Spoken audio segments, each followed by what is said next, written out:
They came to our house, and I talked to Patsy for a while, maybe 10 minutes, 15 minutes. And they all seemed perfectly normal, perfectly the same. They were all bubbly about Christmas and about where they were going. And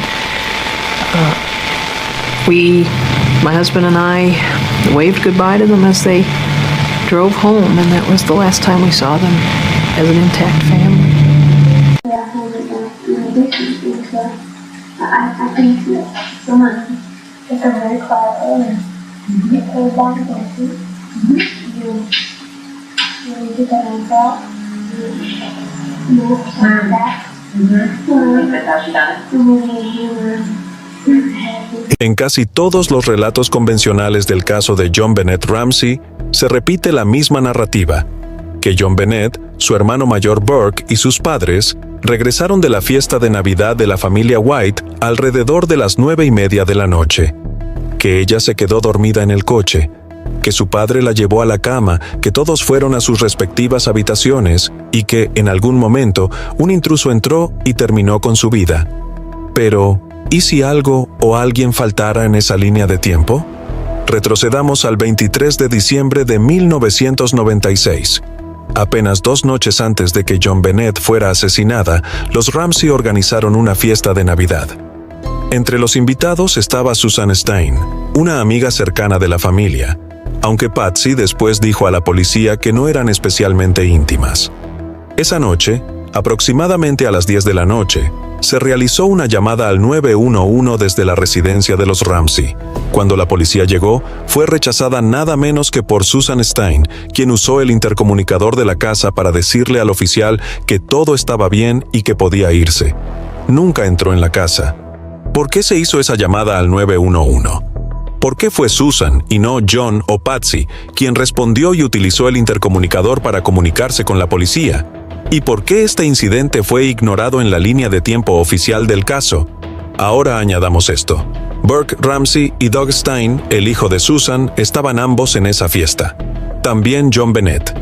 Días después, supuestamente Doug y Burke fueron escuchados hablando sobre la forma en que JonBenét fue estrangulada. No meses después, sino dentro de días, o como mucho, un par de semanas tras el asesinato. Según el libro de James Collar, una madre escuchó una perturbadora conversación entre los dos niños, uno de los cuales era el propio hermano de JonBenét, discutiendo casualmente si su muerte había implicado estrangulación manual. La madre quedó tan perturbada que lo informó a las autoridades.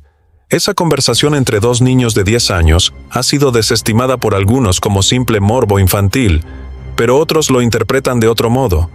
Creen que refleja un conocimiento de primera mano, el tipo de detalle que un niño no tendría a menos que hubiera estado allí. De hecho, surgió la especulación de que Doug Stein pudo haber pasado la noche del 25 de diciembre en la casa de los Ramsey, quizá en una pijamada de último minuto con Burke antes de que los Ramsey volaran a la mañana siguiente. No hay pruebas de que lo hiciera, pero tampoco registros de que no estuviera allí. No fue mencionado en la lista inicial de amigos y familiares entregada a los investigadores. De hecho, la familia Stein fue omitida por completo. Cuando se pidió a los Ramsey que dieran nombres de vecinos y amigos a ser interrogados, dejaron fuera a los Stein. Y sin embargo, poco después del asesinato, los Stein se mudaron a Atlanta para vivir cerca o incluso con los Ramsey. A eso se suman algunas piezas extrañas de evidencia física. Se encontraron 2 latas de refresco en el baño de Burke esa noche. Inusual para un solo niño antes de dormir, pero no tan raro si 2 chicos habían estado despiertos hasta tarde comiendo. Historias contradictorias sobre bicicletas. Los miembros de la familia no coincidían en cuántas bicicletas se regalaron ese año. Algunos decían que JonBenét y Burke recibieron bicicletas, otros que Burke no. Según algunos reportes, faltaba una bicicleta, y se encontraron huellas de bicicleta en la nieve afuera. La cama de JonBenét estaba perfectamente hecha, no solo ordenada. Parecía que nunca había sido usada, lo cual contradice la versión de que fue llevada desde el coche y puesta a dormir allí. Algunos creen que nunca llegó a esa cama. Y luego está el comportamiento. Después de la muerte de JonBenét, Susan Stein se hizo pasar por la jefa de la policía de Boulder mediante correos electrónicos, enviando información engañosa a los investigadores. Cuando la descubrieron, lo desestimó diciendo: Diálogo. Soy una persona muy graciosa. El asunto fue cerrado. Nadie le dio seguimiento. Algunos teóricos creen que Doug y Burke pudieron haber estado juntos esa noche, jugando mientras los adultos dormían. Si así fue, surge una inquietante pregunta. ¿Fue JonBenét atacada no por un solo niño, sino por dos? Teorías como esta sugieren que quizá uno de los niños reaccionó violentamente. El otro escaló la situación y ambos participaron en una trágica secuencia de eventos que nunca comprendieron del todo. Eso también podría explicar la doble naturaleza de la agresión, una repentina lesión en la cabeza seguida de un estrangulamiento calculado y demorado. Actos que reflejan tanto impulsividad como premeditación, como si dos mentes diferentes hubieran intervenido. La investigación psicológica respalda la idea de que niños de 9 o 10 años, en pareja, son más propensos a involucrarse en conductas de riesgo o violentas que no intentarían solos. La teoría de Burke y Doug, aunque sigue siendo solo una teoría, podría explicar por qué algunos aspectos del caso parecen un trabajo interno, mientras que otros se asemejan a la obra de un extraño. También podría explicar la necesidad de un encubrimiento, no solo para proteger a un hijo, sino al hijo de otra familia. Esta teoría es polémica. No hay pruebas sólidas de que Doug Stein durmiera allí. No hay videos, confesiones, ni pistola humeante. Pero las señales de alerta son difíciles de ignorar. Desde la llamada al 911 hasta la extraña conversación escuchada, pasando por las acciones de Susan Stein. Y si no otra cosa, nos reta a preguntarnos, ¿estamos seguros de quién estaba dentro de esa casa en la Navidad de 1996? ¿Y qué significa todo esto para Burke? Durante décadas, Burke Ramsey ha vivido bajo la sombra de la sospecha. Una sospecha nunca confirmada ni del todo descartada.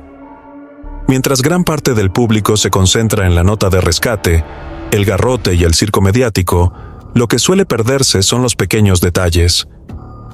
Algunas de esas piezas están enterradas en entrevistas policiales. Locked out, you could get somewhere. Some people keep keys kind of hidden under something, or out in the yard, or a secret hiding place that they can put a key. If they get locked out. I don't remember. One time we did get locked out, and there are, this is a dumb basement, but there are 2 windows to the basement. Yeah, and my dad had to break the windows, and they go around and unlock the door. When the doors are locked, you can open them from the inside, not the outside. Yeah. So you're talking about basement windows? Yeah, he broke the basement window, went through there, came up around. Then let you in.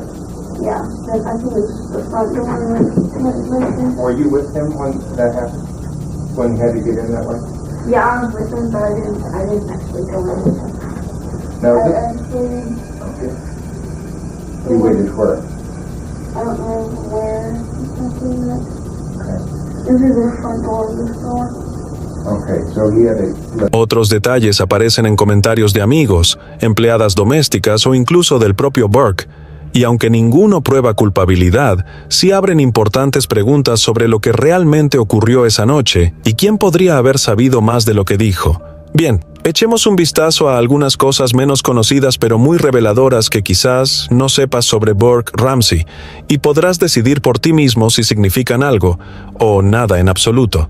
Si esta investigación te resulta interesante, asegúrate de suscribirte, darle me gusta al video y activar las notificaciones para no perderte el próximo análisis. Tengo preparados más estudios de caso detallados y pistas pasadas por alto, incluyendo más sobre la investigación de JonBenét Ramsey. Burke Ramsey era niño explorador, Cub Scout, la división juvenil de los Boy Scouts of America. Esto no es especulación ni rumor. Está confirmado por múltiples fuentes, incluida una carta navideña de Patsy Ramsey de 1995, donde anotaba que Burke participaba activamente en exploración y piano. En el libro Death of Innocence, escrito por los Ramsey, también se hace referencia a su participación, y la prensa local de Boulder incluso documentó a Burke desfilando en el desfile navideño anual del pueblo junto a su tropa de scouts, repartiendo dulces en el recorrido. ¿Por qué importa esto? Los Cub Scouts, incluso en un nivel básico, son introducidos a una serie de habilidades prácticas: hacer nudos, manejo básico de herramientas, uso de linterna, seguridad al aire libre e incluso preparación para emergencias. En el momento de la muerte de John Bennett, Burke ya llevaba unos 3 años en los Cub Scouts. Algunos argumentan que los exploradores solo aprenden un número limitado de nudos, como el nudo llano, nudo cuadrado, el nudo simple, nudo sobre mano, o el 2 medios cotes, 2 half hitches. Sin embargo, esos son precisamente los tipos de nudos básicos que se observaron en las ligaduras usadas en el crimen. El exfiscal Michael Caine y el experto en nudos de la Real Policía Montada de Canadá, John Van Assel, revisaron las cuerdas y los nudos usados en John Bennett. Su consenso: los nudos no eran complejos. Según Caine, ha habido un malentendido al pensar que la ligadura requería una habilidad especializada, pero quienes la examinaron concluyeron que eran nudos muy simples. De hecho, el nudo que aseguraba el garrote atado a un pincel roto era un cow's hitch, nudo de alondra, o 2 medios cotes, ambos básicos y familiares, incluso para niños de 3er grado en los Scouts, especialmente aquellos clasificados como osos. Los investigadores observaron bucles concéntricos y un simple cote asegurando la cuerda. Nada exótico o raro. Eran los tipos de nudos que se aprenden temprano en los Scouts o en actividades como navegación y vela. Y aquí hay otra capa. Supuestamente Burke recibía lecciones diarias de vela en Charlevoix, Michigan. Patsy escribió orgullosa: Burke es todo un marinero. Su padre, John Ramsey, también era un navegante experimentado. Vale la pena señalar que la navegación, al igual que los Scouts, refuerza el aprendizaje de nudos, enseña a hacer bucles, amarrar cabos, asegurar líneas y entender la tensión. De hecho, en una entrevista Burke describió cómo una de sus navajas de bolsillo tenía un gancho especial para hacer nudos mejor. No era un niño ajeno a las cuerdas. Supuestamente tenía 2 navajas de bolsillo y las usaba con frecuencia en la casa para tallar madera. La familia Ramsey llevaba un estilo de vida activo al aire libre: escalada en roca, campamentos, vela competitiva. Tanto John Ramsey como John Andrew, el medio hermano mayor de Burke, eran Eagle Scouts, y parecía que Burke iba por el mismo camino. Ahora, seamos claros, esto no significa que Burke atara el garrote o estuviera involucrado, pero cuando los investigadores consideraron si un niño podía haber creado físicamente una ligadura así, la respuesta no fue automáticamente un no. La simplicidad de los nudos, combinada con la exposición de Burke, tanto a los Scouts como a la vela, apoya razonablemente la idea de que era capaz de hacerlos, ya fuera por juego o si se lo pedían. Que lo haya hecho o no es otra cuestión, mucho más compleja. Pero si buscamos entender qué era posible dentro de la casa esa noche, no solo por parte de extraños, sino de quienes estaban dentro, entonces las habilidades, hábitos y aficiones importan. Y la relación de Burke con cuerdas, herramientas y nudos es una pieza de ese rompecabezas que a menudo se pasa por alto. Durante su entrevista en 1998 con el detective de Boulder Dan Schuller, Burke reveló algo que muchos pasan por alto. Burke dijo: en noches particularmente frías, a veces dormía en el cuarto de John Bennett, porque el mío estaba en la parte más vieja de la casa, que se ponía más fría en invierno. Eso, por sí solo, podría parecer inocente, hasta que consideramos lo que implica para la línea de tiempo oficial. Si Burke a veces dormía en la habitación de John Bennett, entonces la suposición de que todos fueron a dormir a sus lugares habituales después de volver de la fiesta de los White se vuelve mucho menos firme. Introduce incertidumbre. ¿Estaba realmente John Bennett en su propia habitación esa noche? ¿O durmió en otro sitio? Quizás incluso con Burke. Más interesante aún, en las fotos de la escena del crimen, la cama de John Bennett aparecía perfectamente hecha, como si nadie hubiera dormido allí. Esa observación fue señalada varias veces por investigadores y analistas. Si hubiera sido llevada a la cama después de quedarse dormida en el coche, como aseguraron sus padres, no debería su cama mostrar signos de uso, sábanas arrugadas, almohada hundida, pero en cambio, el cobertor lucía intacto. Algunos teóricos sugieren que quizá fue llevada a otro lugar tras regresar a casa.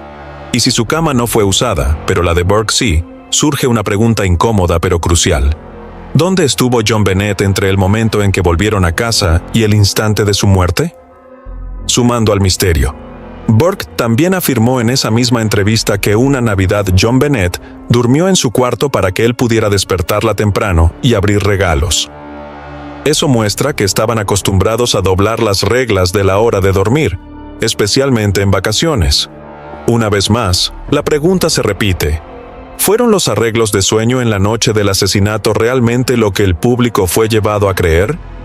Ese pequeño comentario sobre las habitaciones frías y los hábitos de dormir puede parecer insignificante, pero en un caso lleno de historias contradictorias y tiempos perdidos, son detalles como este los que empiezan a cambiar todo el panorama. Entre los detalles más discretos en la casa, Ramsey, estaban 2 latas de refresco abiertas encontradas en el baño de Burke.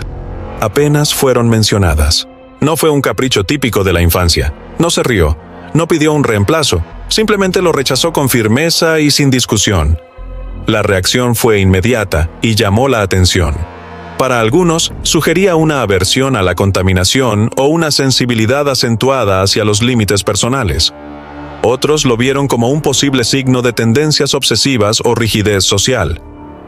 Sea cual sea la interpretación, reveló algo importante. Pequeñas alteraciones en el entorno de Burke provocaban una respuesta emocional fuerte. Momentos como este, fáciles de pasar por alto, ofrecen una rara visión de su temperamento. Invitan a reflexionar sobre cómo experimentaba la incomodidad, cómo manejaba el control y cómo podía reaccionar cuando enfrentaba situaciones que no seguían sus expectativas. Según Perfect Murder, Perfect Town de Lawrence Schiller, Burke Ramsey usó pañales entrenadores, pull-ups, hasta aproximadamente los 6 años. Eso no sería raro en un niño pequeño, pero lo que lo hace notable es lo que supuestamente ocurrió después. Una de las ex niñeras de los Ramsey, Linda Wilcox, dijo que notó algo curioso. El problema de incontinencia de Burke terminó más o menos al mismo tiempo que la atención de Patsy comenzó a centrarse más en John Bennett. Y fue también entonces cuando John Bennett comenzó a mojar la cama. La observación de Wilcox, aunque no confirmada por Patsy ni John, ha generado preguntas durante años. ¿Podría haber sido más que una coincidencia? Algunos han especulado que apunta a un patrón de estrés psicológico dentro del hogar, o incluso una competencia sutil por la atención materna. Después de todo, John Bennett se había convertido rápidamente en la estrella de la casa, ganando concursos de belleza, apareciendo en desfiles y ocupando con frecuencia el centro de atención. El mojado de cama en los niños suele estar ligado al estrés, la ansiedad o la inseguridad emocional.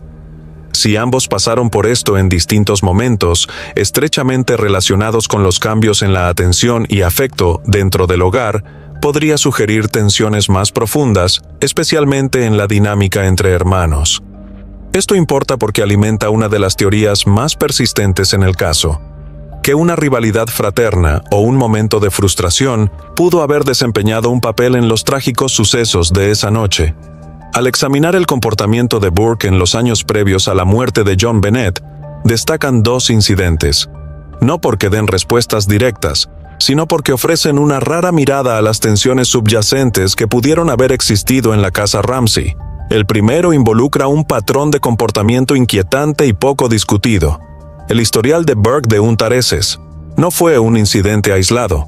Según Linda Hoffman Pugh, la ama de llaves de largo tiempo de la familia, ella una vez descubrió un gran cúmulo de heces en la cama de John Bennett.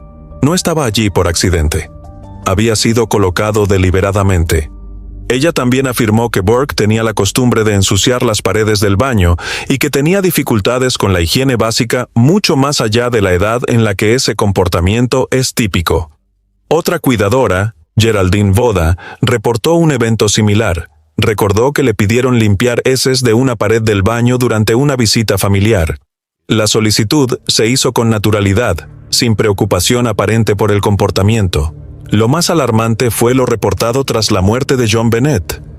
Según el exinvestigador principal James Collar, las notas de la escena describen una caja de dulces en la habitación de John Bennett untada con heces. That Burke had a history, a scatological problem. One of the former housekeepers, as we mentioned, had talked about him smearing feces on a bathroom wall. and there was a softball-sized ball of feces found Estos in Joe objetos Benet's fueron bed. fotografiados, pero nunca recolectados ni analizados, una decisión que Kolar criticaría más tarde en su investigación. En psicología infantil, el untado de heces más allá de la etapa de niño pequeño rara vez se considera normal. Cuando se dirige hacia pertenencias de otro niño, especialmente un hermano, puede señalar problemas emocionales profundos, ira no resuelta, necesidad de control o búsqueda de atención. En algunos casos, refleja resentimiento que el niño no puede o no quiere verbalizar. Este patrón, por sí solo, ya es preocupante, pero cuando se combina con otro evento documentado, el incidente del palo de golf, el panorama se vuelve más difícil de ignorar. En 1994, supuestamente Burke golpeó a John Bennett en la cara con un palo de golf mientras jugaban afuera. La familia afirmó que fue un accidente y Patsy lo minimizó en entrevistas posteriores. Pero la herida fue significativa, requirió tratamiento médico y dejó a John Bennett con una cicatriz permanente en la mejilla. Los investigadores notaron después que la fuerza de un golpe así mostraba que Burke era capaz de causar daño y estaba familiarizado con objetos contundentes. Esto se vuelve relevante al considerar que la causa de muerte de John Bennett incluyó una fractura masiva de cráneo, consistente con el golpe de un objeto pesado. Una teoría apoyada en el documental de CBS The Case of John Bennett Ramsey es que pudo haber sido golpeada con una linterna. El equipo forense del canal demostró cómo una linterna similar a la encontrada en la cocina podría haber causado la lesión fatal. Juntos, estos dos eventos, el untado de heces y el incidente del palo de golf, sugieren más que simples travesuras infantiles aisladas. Indican un patrón de volatilidad emocional, posible rivalidad entre hermanos y un comportamiento problemático que fue ignorado o deliberadamente ocultado. Nada de esto prueba culpabilidad, pero sí desafía la imagen limpia de la familia Ramsey presentada al público. Sugiere una dinámica familiar mucho más complicada de lo que parecía, una en la que hubo señales tempranas que no fueron atendidas. En un caso lleno de incógnitas, no siempre son las grandes pruebas las que cuentan la historia. A veces son los patrones incómodos y silenciosos en el trasfondo los que nadie quería mencionar. In your book, you say you've never read the autopsy. No, That's just not something you want to I don't know. want to go there. No. John Bennett Ramsey nunca pudo contarle al mundo lo que le pasó, pero su cuerpo sí lo hizo. Y la autopsia, detallada, silenciosa e imposible de ignorar, se convirtió en lo más parecido a escucharla hablar. Registró todo: una fractura profunda en el cráneo, marcas en el cuello dejadas por una cuerda, cinta adhesiva sobre la boca, lesiones menores y piñas sin digerir en el estómago, a pesar de las afirmaciones de que nunca se despertó esa noche. Cada uno de esos detalles importaba, no solo por lo que mostraban físicamente, sino porque contradecían directamente la versión de los hechos dada por su familia. Esta es la autopsia que deshizo silenciosamente la historia oficial. Si encontraste esta serie sobre el caso John Bennett informativa y digna de seguir, asegúrate de suscribirte, dar me gusta y, si deseas apoyar el canal, haz clic en el botón de gracias aquí abajo. Vamos a empezar. Uno de los hallazgos más críticos e inicialmente pasados por alto en la autopsia de John Bennett Ramsey fue una grave fractura lineal en el cráneo de aproximadamente 21,5 centímetros de longitud. Se extendía desde el lado derecho de su cabeza hacia la parte posterior, cruzando zonas donde el cráneo infantil es naturalmente más delgado. El daño interno incluía leve inflamación cerebral y hemorragia subdural, lo que confirmaba que la lesión ocurrió antes de la muerte. Lo que sorprendió a los forenses fue lo que no era visible externamente. A pesar de que el cráneo fue aplastado con enorme fuerza, no había hematomas externos, ni laceraciones, ni trauma evidente en el cuero cabelludo. Eso sugería que el arma usada era lisa, sólida y plana, y que el golpe se había dado en un solo impacto concentrado. Los investigadores examinaron varios objetos dentro de la casa de los Ramsey, entre ellos una linterna Maglite encontrada en la cocina, un objeto cilíndrico y pesado que coincidía perfectamente con la anchura y naturaleza de la fractura. Aunque nunca se declaró oficialmente como el arma, su tamaño, peso y superficie eran consistentes con el daño producido en el cráneo de un niño, y no era una lesión menor. Según el doctor, John Meyer, el patólogo que realizó la autopsia, la fractura habría sido letal por sí sola. Afirmó que John Bennett probablemente nunca recuperó la conciencia. Respaldando a este doctor, Lucy Rourke, neuropatóloga pediátrica, confirmó que la hemorragia comenzó de inmediato y que el trauma fue masivo. De haber quedado sin tratar, habría resultado en una muerte rápida y silenciosa. La ausencia de heridas defensivas, sin moretones en las manos, sin arañazos en los brazos, sin ADN bajo las uñas, refuerza la teoría de que nunca vio venir el golpe. Estaba dormida, incapacitada o ya inconsciente cuando ocurrió. De hecho, la lesión solo fue descubierta al retirar el cuero cabelludo durante la autopsia. Al principio, el equipo médico no se había dado cuenta de la gravedad del daño. Pero una vez revelada, la extensión de la fractura sorprendió incluso a los profesionales más experimentados. Un médico la describió como una depresión rectangular bien definida. Ese no era el tipo de lesión que esperarías de una caída o accidente, sino de un golpe deliberado de alto impacto. También vale la pena señalar que el cráneo de un niño, aunque más delgado que el de un adulto, todavía requiere una fuerza significativa para romperse de esa manera. Aunque algunas afirmaciones en línea sugieren que no se necesitaría mucho, eso no es exacto. Según el desarrollo craneal pediátrico, el cráneo de John Bennett tenía alrededor de 5 milímetros de grosor en la zona de impacto. En otras palabras, quien la golpeó lo hizo con fuerza, suficiente para causar una lesión cerebral inmediata, pero sin romper la piel. Algunos investigadores han argumentado que esta lesión en la cabeza ocurrió antes de la estrangulación, posiblemente incluso como la verdadera causa de muerte. Que todo lo demás, la cuerda, la cinta, la puesta en escena, pudo haber sido un intento de desviar la investigación. Otros creen que el golpe se dio después de un ataque inicial, para terminar lo que ya había comenzado o para reforzar la escena fabricada. Los investigadores revisaron varios objetos domésticos que podrían haber causado la lesión.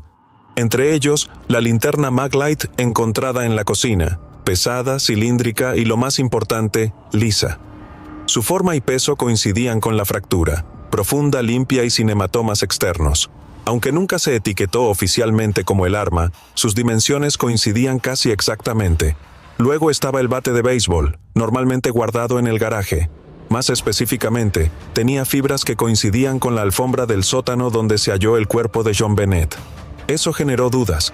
¿Por qué estaba ahí? ¿Por qué recogió fibras del sótano si no se usó? Y la linterna. Cada superficie había sido limpiada, incluso las baterías internas. Sin huellas, ni de un niño, ni de un padre, nada. Ninguno de los dos objetos fue vinculado de manera definitiva al golpe, pero ambos eran sospechosos. Ambos estaban al alcance, y ambos mostraban signos de que alguien pudo haber intentado borrar su implicación. La segunda lesión principal en la autopsia de John Bennett Ramsey fue la estrangulación con ligadura, una cuerda atada fuertemente alrededor de su cuello con un pequeño palo de madera usado para generar tensión. El resultado fue un dispositivo improvisado, comparado con frecuencia con un garrote, aunque no se clasificó formalmente así en el informe oficial. El palo usado provenía de un pincel roto, rastreado hasta los materiales de arte de Patsy Ramsey, encontrados en el mismo sótano donde se descubrió el cuerpo de John Bennett. Esto no era un objeto traído por un extraño, provenía de la casa de los Ramsey. Lo más perturbador era la evidencia de que se infligió mientras John Bennett aún estaba viva. La cuerda dejó un profundo surco horizontal en su cuello, consistente con haber sido apretada con fuerza. Aún más escalofriante, mechones de su cabello estaban enredados en el nudo, lo que sugería movimiento y lucha en el momento en que la cuerda se aplicó. Pero estaba la muñeca. Otro trozo de la misma cuerda fue atado de manera floja a su muñeca derecha, no lo suficiente para inmovilizarla. Según la autopsia, no había marcas debajo, ni moretones, ni señales de que se hubiera apretado. Eso levantó preguntas. ¿Se ató después de la muerte? Y si es así, ¿por qué? Lo que complicaba más el cuadro era la ausencia de señales de lucha. No había marcas de arrastre en el sótano, ni objetos volcados, ni señales de confrontación violenta. Todo estaba extrañamente quieto, casi como si hubiera sido preparado. Aquí es donde la evidencia de fibras añadió otra capa. Fibras rojas, visualmente consistentes con el mono rojo que Patsy Ramsey había usado el día anterior, se encontraron en múltiples piezas clave de evidencia, incrustadas en el nudo de la cuerda, pegadas a la cinta adhesiva de la boca de John Bennett e incluso directamente en su cuerpo. Los investigadores concluyeron que esas fibras no provenían de la ropa de la niña, sino que coincidían estrechamente con lo que Patsy había usado en Navidad. Aunque la transferencia de fibras puede ocurrir de forma pasiva, su presencia en la cuerda, la cinta y el cuerpo, todos vinculados a la teoría de puesta en escena, generaba preguntas difíciles. No eran ubicaciones aleatorias, estaban en el centro de cómo se encontró el cuerpo. Y el patrón sugería que alguien con esa prenda había tenido contacto físico cercano con los elementos clave de la escena. Expertos del FBI y criminólogos señalaron lo inusual del dispositivo de estrangulación. Raramente se usa en secuestros infantiles. Este tipo de estrangulación, hecha con materiales de la casa, elaborada con tiempo e intención, no encajaba con el comportamiento de un intruso aleatorio. Parecía más bien algo construido con familiaridad del lugar. Algunos patólogos creen que la estrangulación fue la causa de muerte. Otros sostienen que ocurrió después del golpe en la cabeza, como un intento calculado de desviar la investigación. Sea cual fuere, los hechos eran claros. Los materiales eran de la casa. La cinta y la cuerda tenían fibras de la ropa de un familiar. Y las lesiones sugerían control, no caos. Otro detalle inquietante tanto en la autopsia como en la escena fue la cinta adhesiva negra colocada sobre la boca de John Bennett. A primera vista parecía una señal de restricción, de intento por silenciarla durante un secuestro. Pero la evidencia forense contó otra historia. No había rastros de saliva en el adhesivo, lo que significaba que probablemente no fue colocada mientras estaba viva. Tampoco había arrugas en la piel, ni evidencia de que hubiera sido arrancada con fuerza, ni fibras de su cara o labios transferidas. La superficie estaba limpia, demasiado limpia. Luego vino otro hallazgo curioso. Fibras en el lado adhesivo coincidían con la ropa que Patsy llevaba esa mañana. Eso significaba que en algún momento la cinta había tenido contacto con su atuendo, lo que levantaba aún más preguntas. Según los informes policiales, John Ramsey fue quien retiró la cinta cuando descubrió el cuerpo de su hija. Luego fue encontrada cerca, pero no cubriendo la boca. Esa remoción, junto con la falta de material biológico y la presencia de fibras ajenas, llevó a muchos expertos a concluir que la cinta fue colocada post-mortem. ¿Por qué poner cinta en la boca de una niña que ya no podía gritar? ¿Por qué retirarla antes de que llegara la policía, pero no deshacerse de ella del todo? Para los investigadores experimentados, la respuesta apuntaba a algo inquietante, puesta en escena. Un intento deliberado de crear la ilusión de secuestro o agresión, en línea con la nota de rescate, una narrativa que ya comenzaba a desmoronarse. Uno de los detalles más desconcertantes del caso John Bennett Ramsey radica en algo pequeño pero revelador, la ropa en la que fue encontrada.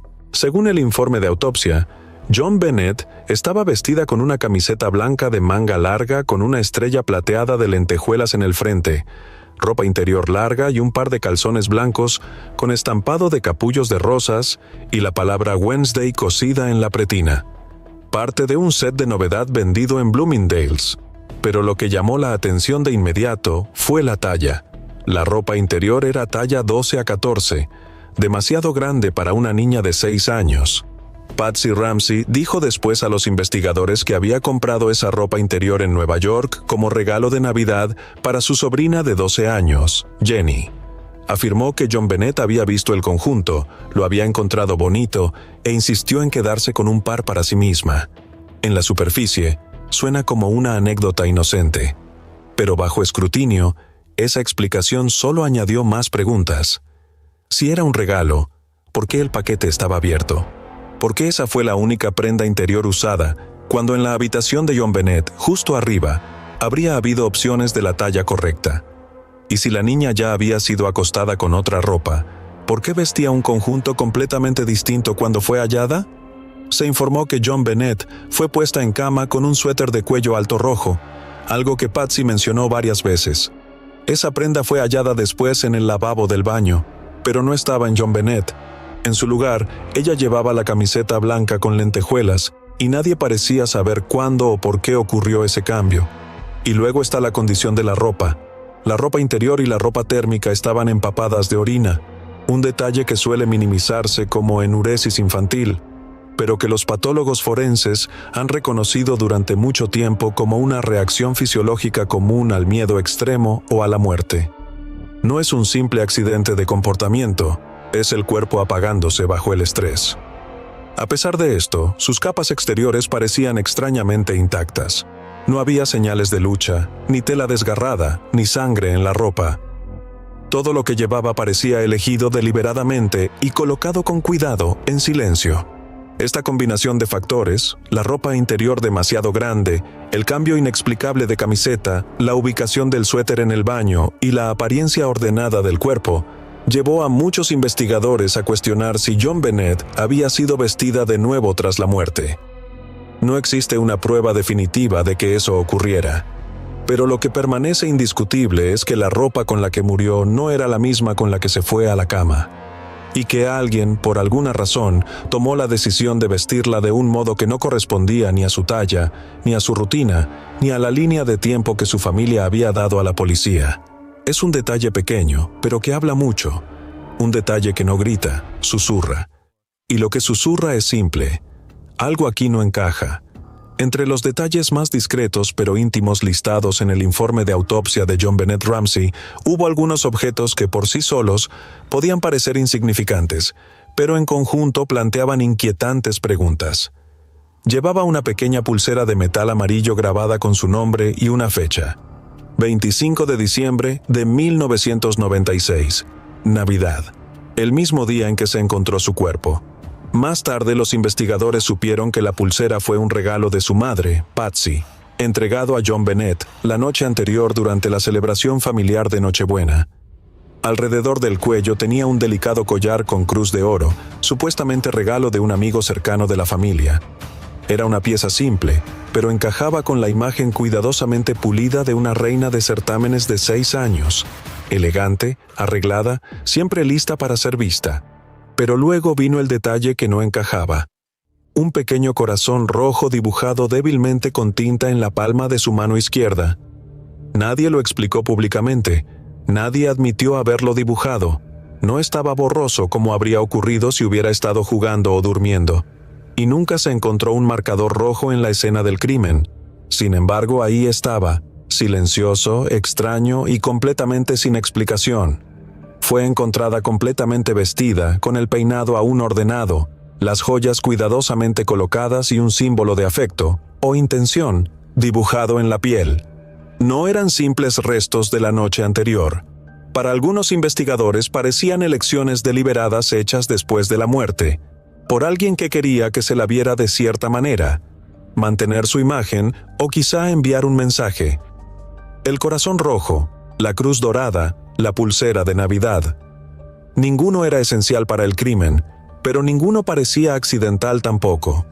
La autopsia también registró algo que ha permanecido como una de las partes más silenciosamente controvertidas de todo el caso, una lesión menor en la zona vaginal de JonBenét. Era pequeña, una abrasión superficial, y junto a ella se encontró sangre seca en su ropa interior. No se detectó semen, ni un trauma externo mayor, pero aún así fue suficiente para plantear serias dudas. Su pediatra declaró más tarde que nunca había habido signos de abuso en su historial médico, y la lesión en sí no era definitiva, pero tampoco era nada. Algunos forenses revisaron los hallazgos y dijeron que no eran lo suficientemente sólidos para confirmar un trauma sexual. Otros, incluyendo especialistas en casos de abuso infantil, dijeron que la misma evidencia habría desencadenado una investigación inmediata en cualquier hospital. No hubo consenso, ninguna prueba de abuso, pero tampoco manera de descartarlo por completo. Algunos creían que la lesión podía ser más antigua, signos de irritación a largo plazo que no correspondían a un solo evento traumático. Otros sugirieron que pudo haber ocurrido durante la puesta en escena después de la muerte, o incluso como resultado de un manejo inadecuado en la escena. Fuera cual fuera la causa, ese único detalle cambió la forma en que se veía el caso. Insinuaba, de manera callada e incómoda, la posibilidad de que algo más sucediera tras bambalinas. No probado, pero tampoco descartado. La verdad es que esta evidencia no confirmaba abuso, pero tampoco lo eliminaba. Uno de los hallazgos más explosivos y discretos de la autopsia de John Bennett Ramsey no era visible en la escena del crimen, estaba en su interior. Durante el examen, el médico forense encontró una pequeña cantidad de comida no digerida en su intestino delgado superior. Comida que coincidía con piña fresca, no solo en textura, sino incluso en las fibras de la cáscara. Esto le indicó a los investigadores algo importante. John Bennett había comido piña aproximadamente entre 1 y 2 horas antes de morir, y no mientras dormía, porque la digestión no funciona así. Tenía que estar despierta, alerta y masticando esa comida ella misma. Entonces, ¿de dónde salió? En la cocina de los Ramsey, los investigadores descubrieron un cuenco de piña en la mesa del desayuno. Junto a él, un vaso de té helado. Ambos habían sido dejados ahí, sin recoger, como si alguien hubiera salido con prisa o no esperara visitas. Cuando fueron analizados, las huellas dactilares contaron su propia historia. Las huellas de Burke Ramsey estaban en el cuenco. También las de Patsy. Pero las huellas de John Bernay estaban completamente ausentes. Eso sería extraño para una niña comiendo piña con sus propias manos. Pero la cosa se vuelve más extraña. Los Ramsey insistieron desde el principio en que John Bennett nunca se despertó después de que la familia regresó de la fiesta de Navidad esa noche. Patsy dijo que llevó a su hija dormida a la cama. Afirmaron que nunca volvió a bajar. Sin embargo, la evidencia médica decía lo contrario. Ella había comido algo recientemente, y a menos que alguien la hubiera obligado, significaba que estaba en la cocina despierta poco antes de morir. Y cuando se les preguntó sobre el cuenco, pero su huella estaba ahí mismo, en el costado del cuenco. No era solo un trozo de fruta, era una marca de tiempo, un reloj silencioso funcionando en su estómago que desafiaba directamente la línea de tiempo que la familia había dado. No probaba quién la alimentó, pero probaba otra cosa, que estaba despierta, que estaba abajo y que estaba con alguien. Al final, la autopsia no resolvió el caso, pero hizo algo igual de importante. Desafió la historia que nos contaron. Lo que reveló la autopsia fue que John Bennett había sufrido 2 lesiones distintas, una fractura profunda en el cráneo y estrangulación con una cuerda atada alrededor de su cuello. Cada una de estas pudo haber sido fatal por sí sola, pero una parece haber ocurrido primero. El traumatismo contundente, probablemente silencioso, repentino, posiblemente infligido mientras aún estaba o ya estaba inconsciente. Luego vino el segundo acto. La cuerda alrededor de su cuello, apretada con un palo. Eso no es solo violencia. Es algo más.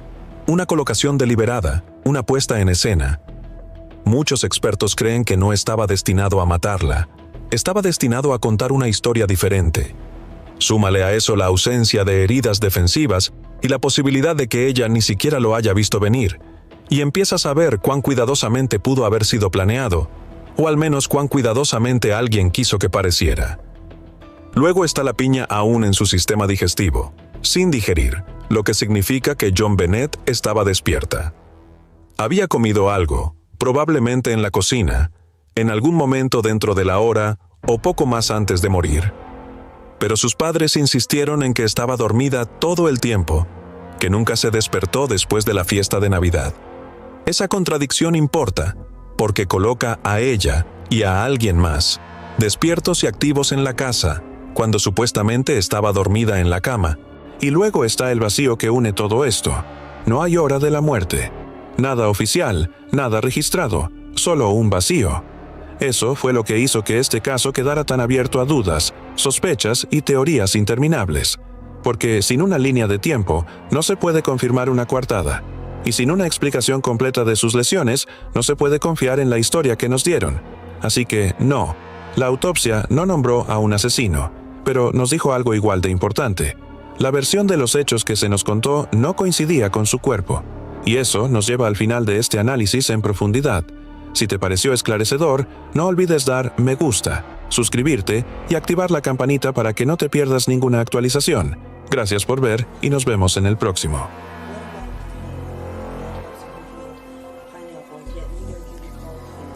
Well, I've not specifically read the autopsy report, but it is my understanding that they are not definitive about whether the substance in her digestive system was pineapple or not. All I'm saying is that I did not feed her pineapple when we returned home from the White's house. She was sound asleep.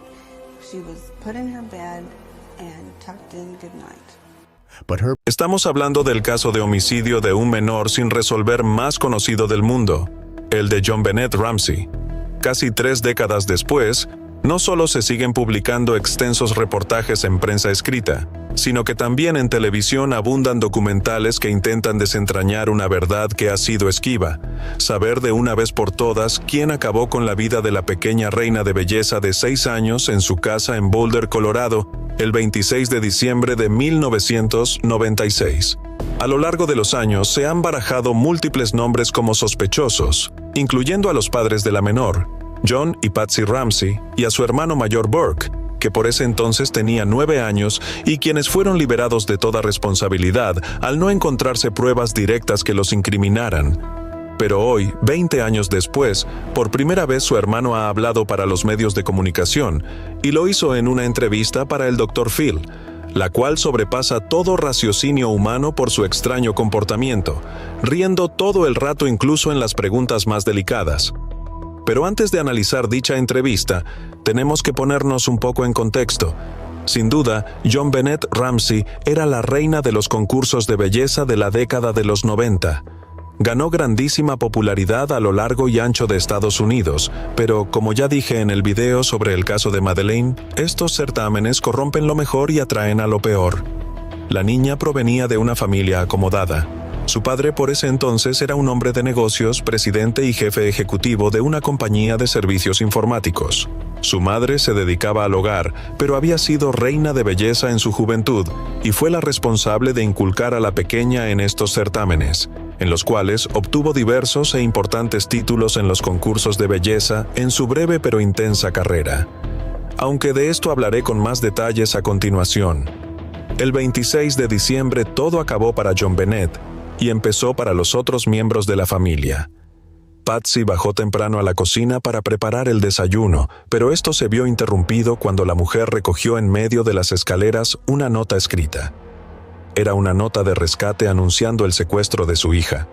Presentándose con una supuesta facción extranjera, los captores exigían a los Ramsey un pago de $118,000 por el retorno de su hija sana y salva. Prohibían a los padres llamar a la policía y establecían la hora de entrega del dinero entre las 8 y 10 de la mañana siguiente. Desesperados por recuperar a la niña, los Ramsey se pusieron en contacto con la policía de Boulder y en pocos minutos, la casa se convirtió en un hervidero de oficiales del FBI, quienes declararon abiertamente una investigación de secuestro. Lo curioso era que ya habían pasado 8 horas desde la desaparición y nadie desde entonces había reclamado el dinero por el secuestro. Durante ese tiempo la casa seguía invadida por agentes del FBI y amigos de la familia. Y fue aquí cuando John Ramsey, junto a un amigo, decidió registrar la bodega del sótano. Ahí halló a la pequeña sin vida. El cuerpo de JonBenét tenía un cordón de nylon a su alrededor. Su torso estaba cubierto por una sábana blanca y su boca cubierta con cinta adhesiva. Bajo la histeria, John quitó la cinta adhesiva de la boca, intentó desatar la cuerda que tenía amarrada la niña y en sus brazos cometió supuestamente un terrible error, porque esto dificultó posteriormente el estudio de la escena del crimen. John también recogió el cuerpo y lo llevó arriba. Cuando este fue trasladado, la escena del crimen se contaminó aún más y la evidencia forense crítica fue alterada por completo. El equipo inicialmente creyó que la niña había sido secuestrada y la habitación de esta era el único lugar de la casa que estaba acordonado para evitar la contaminación de las pruebas.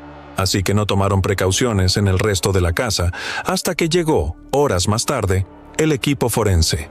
El arma del crimen, incluso a día de hoy, no ha sido identificada, pero ciertos objetos llamaron la atención de la investigación a lo largo de los años. Un bate de béisbol de metal que apareció cerca del cuerpo de la niña y una enorme linterna que estaba en la cocina, perteneciente a la familia, y con una forma que coincidía con la herida craneal que había recibido la niña. Se identificó también un posible punto de entrada para los captores. Una ventana al sótano rota desde hacía años, pero curiosamente había telarañas intactas en la ventana, En la rejilla de acero que cubría esta también había telarañas, y el follaje alrededor de la rejilla no había sido perturbado. A simple vista se veía que era cierto que esa ventana llevaba rota años, pero era muy difícil penetrar por ahí sin perturbar nada en su entorno, a no ser que el intruso conociese bien cómo estaba esta por dentro de la casa, y fue algo que también barajó el FBI, es decir, que la persona tuviese algún vínculo estrecho con los Ramsey. También se descubrió que el papel utilizado por los captores provenía de un cuaderno de la familia, y que, después de escribir la misiva, lo volvieron a colocar en su lugar original junto al rotulador con el que escribieron. Asimismo, hendiduras sobre el cuaderno señalaban que los criminales habían hecho varios intentos antes de colocar la nota en la escalera. 3 expertos copiaron a mano la misiva para estimar el período de tiempo que tomó su escritura, 20 minutos como mínimo. Por otra parte, un lingüista forense creó un perfil del autor, identificándolo como alguien de buena educación por la escasez de faltas ortográficas, nativamente angloparlante, estimó su edad por encima de 30 años y consideró que la escritora era mujer por usar mucho lenguaje maternal. Por supuesto, en la investigación cada miembro de la familia fue considerado sospechoso. Eran las 3 únicas personas que se encontraban en la casa ese día, y sus comportamientos posteriores causaron incertidumbre a los investigadores. Por ejemplo, el amigo de la familia que estaba con John cuando encontraron el cuerpo testificó que éste había gritado antes de encender la luz del sótano. Una teoría en casi todas las escenas de crímenes falsificados dice que el autor manipula la llegada de amigos para estar junto a ellos cuando descubre el cuerpo, para así no llamar la atención lo suficiente. Por otra parte, Burke tenía un historial de violencia y reputación agresiva. Durante la autopsia aparecieron restos de piña sin digerir en el estómago de John Bennett, y durante la investigación, un plato marcado con las huellas dactilares de Burke movió a los investigadores a pensar que quizás una pelea entre los 2 hermanos resultó ser la causa de una muerte accidental. Pero la hipótesis más popular culpa a la madre. Como dije antes, fue reina de belleza juvenil en sus días de gloria y metió a su hija en el circuito de certámenes infantiles con obsesión competitiva. Según cercanos, fue culpa suya que John Bennett, a sus 6 años, se maquillase tanto como una mujer adolescente, presentándose como un objeto. Y para que lleguen a entender la obsesión de esta mujer con estos certámenes, durante un altercado anterior a 1996, Burke golpeó con un palo de golf a su hermana de tal manera que Patsy sometió a la niña a una operación de cirugía estética. La mujer estaba enfermizamente obsesionada con la belleza y perfección física de su hija, y cualquier cosa era motivo de reprimenda contra esta. Por eso, la hipótesis contra Patsy dice que fue ella la que atentó accidentalmente contra la niña ese día, ya que John Bennett sufría de incontinencia nocturna y esto ponía en cólera a su madre, y que en uno de sus episodios de rabia utilizó demasiada fuerza contra la niña, acabando con su vida. La autopsia reveló que la causa oficial de la muerte fue provocada por asfixia asociada a un trauma cráneoencefálico con una fisura en el cráneo de 8 centímetros, algo parecido a lo que estás viendo aquí. Aquí también se descartó una posible agresión sexual, algo que se pensó en un principio, considerando que detrás del crimen existía un perfil de este tipo por la trayectoria que tenía la niña en los concursos de belleza y su fama nacional. Sobre esto se ha especulado mucho, pero finalmente la muerte se decretó únicamente como homicidio. Durante este tiempo, la investigación siguió trabajando bajo 3 hipótesis, porque a día de hoy no se ha resuelto el crimen. La primera hipótesis dice que un intruso entró a la casa a través de aquella ventanilla del sótano, o probablemente también por una de las ventanas del salón que estaba ligeramente abierta para que pasasen los cables de las luces de Navidad del exterior. Aquí, el intruso intentaría secuestrar a la niña sin ninguna intención de pedir rescate, sino para abusar de ella. Recuerden que se trataba de una niña con cierta fama, pero que acabó quitándole la vida accidentalmente porque ésta se resistía, y que en verdad la nota de rescate había sido usada como una distracción en la investigación. La segunda hipótesis dice que fue su propio hermano Burke, en un ataque de celos por el lucimiento y la atención que se llevaba la pequeña, y que los padres lo encubrieron para no perder también a su otro hijo. Y la tercera hipótesis trata de lo que ya dije antes. Patsy cometió el homicidio de forma accidental. Tantas incongruencias en la investigación hicieron que no se encontrara una respuesta clave de lo que le pasó a la niña aquella noche. Con el paso de los años, la primera hipótesis recobró fuerza, cuando ciertas personas fueron asociadas como responsables del homicidio. Gary Oliva, un perfilado que había estado preso y vivía cerca de los Ramsey por ese entonces, confesó a un amigo que había sido él, pero nunca se encontró ninguna relación con las huellas del crimen ni con el ADN. John Mark Carr, un profesor de primaria, también se declaró culpable del crimen, pero nuevamente tampoco se encontraron pruebas en su contra. Sufría de problemas mentales y solo quería ganar fama. Por último, Bill Reynolds, un amigo de la familia que se disfrazó de Santa Claus esa noche, también fue un principal sospechoso, pero igualmente no se encontró nada en su contra. Así que todos los perfiles fueron desestimados. El caso de John Bennett ha sido uno de los más controvertidos que ha existido nunca, y se podría sacar una trilogía de libros de género True Crime de todo lo que sucedió aquí, porque la cosa es mucho más amplia. Hubo muchas más acusaciones contra ellos, muchas más hipótesis secundarias y varias pistas que nunca llegaron a nada. Finalmente, con el paso del tiempo, nunca se encontraron pruebas directas contra los progenitores ni contra el hijo mayor. La primera hipótesis, la del intruso, seguía y sigue teniendo mucho peso, porque otras pruebas en el lugar del crimen lo dictaban así. Sin duda, este será un caso que nunca se resuelva, o si se resuelve pasarán muchos años más, porque ya hay protagonistas de esta historia que han fallecido. Una de ellas fue la mismísima Patsy, la madre de la niña, que falleció en el 2006 por culpa de un cáncer, y también una antigua trabajadora del hogar que se usó como testigo en varios juicios y que presuntamente se quitó la vida más tarde. De todo esto que les he contado ya han pasado más de 20 años, pero hace un tiempo este caso se volvió a poner en boca de todos cuando, por primera vez en toda esta historia, el hermano de John Bennett habló en un medio de comunicación. Lo hizo con el Dr. Phil, y después de la entrevista, saltaron las alarmas, cobrando fuerza la segunda hipótesis. Se mostraba indiferente en algunas partes, con una sonrisa o risa en su boca cada vez que se expresaba, incluso cuando escuchaba las preguntas, y esos mensajes no verbales fueron los que encendieron las alarmas. En todo lo que acabamos de ver aquí, podemos sacar dos posibilidades. Primero, que tiene un ataque de lo que se conoce como risa nerviosa o inapropiada por los nervios. O segunda opción, que muestra tal indiferencia porque él sabe lo que en verdad sucedió aquella noche, y su risa es una manera de expresar su agrado a ello. Respecto a la primera, a todos nos ha pasado alguna vez. Estás hablando de algo muy tenso y tu cuerpo responde riendo. Esta respuesta fisiológica es una respuesta psicológica a la ansiedad y la tensión. Nuestro cerebro nos hace reír para aliviar el malestar que estamos sintiendo, incluso si realmente no queremos que pase. Se trata de un mecanismo de defensa que se activa cuando nos enfrentamos a algo angustiante. La segunda hipótesis no es tan benévola. Ya lo dijo Schopenhauer, gozar de la desgracia de otros es demoníaco. Disfrutar de la desgracia ajena se debe principalmente a tres causas.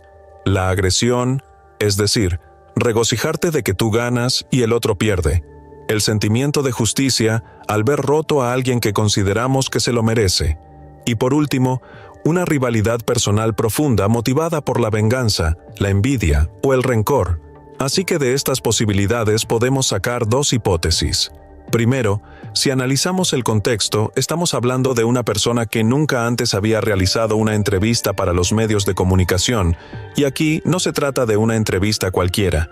El contexto es muy delicado y sabe que millones de personas estarán pendientes de sus palabras. Esto le puede causar nerviosismo que se manifestará en expresiones fisiológicas incongruentes con el contexto. Quizás después de la muerte de John Bennett, Burke se convirtió en un niño muy protegido, con la intención de que no le pasase lo mismo que le pasó a su hermana, y también para proteger su niñez y anonimato de los medios de comunicación. Esto podría haber convertido a Burke en una persona torpe socialmente, y que no sepa gestionar sus emociones en diferentes situaciones que se le presenten. En verdad, él no tuvo nada que ver ni siquiera con exactitud con lo que pasó aquella noche. Y la segunda hipótesis sería que él sepa más de lo que parece y esté disfrutando, como un niño enfermo, de la situación presentada. En este caso, estaríamos hablando de una conducta muy relacionada con el trastorno antisocial de la personalidad, quizás con rasgos de psicopatía, porque sus palabras están muy medidas y reflexionadas, ya que en ningún momento supone algo de forma verbal. Si dibujamos la situación de esta hipótesis, podría existir la posibilidad de que él acabó con la vida de su hermana por celos o envidia, de forma accidental o no, y sus padres lo hayan encubierto para no perder a sus otros hijos.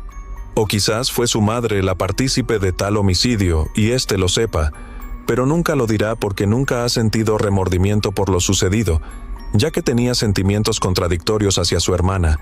De esta manera, se convertiría en el centro de la casa y fuera de esta. Fuese como fuese, su lenguaje no verbal ha sido uno de los más extraños que ha existido en casos de crímenes, y fue muy incongruente bajo el contexto en que se presentaba. Sobre el lenguaje no verbal, hay que explicar algo aquí. Cuando hablamos con alguien, solo una pequeña parte de la información que obtenemos de esa persona procede de sus palabras. Los investigadores y expertos han estimado que entre un 60 y un 70% de lo que comunicamos lo hacemos mediante el lenguaje no verbal, es decir, gestos, apariencia, postura, mirada y expresión. El lenguaje no verbal es en parte innato, en parte imitativo y en parte aprendido. Generalmente, distintas áreas del cuerpo tienden a trabajar unidas para enviar el mismo mensaje, aunque a veces es posible enviar mensajes contradictorios. Como cuando alguien está contando una anécdota divertida, pero la expresión de su cara es triste.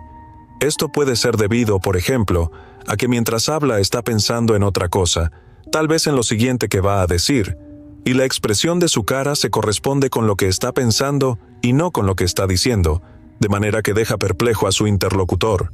En otras ocasiones los mensajes son confusos debido a que se pueden estar transmitiendo varias emociones a la vez, como rabia, miedo y ansiedad, que a veces aparecen unidas. Por ello, es muy difícil saber a ciencia cierta qué estaba pasando por la cabeza de ese chico en esos momentos. Y todo se debe solventar a estas dos hipótesis mencionadas. Como siempre, ¿qué es lo que piensan de lo visto? ¿Creen que la primera posibilidad de hipótesis es probable o creen que la segunda tiene más peso? Déjenlo en la caja de comentarios.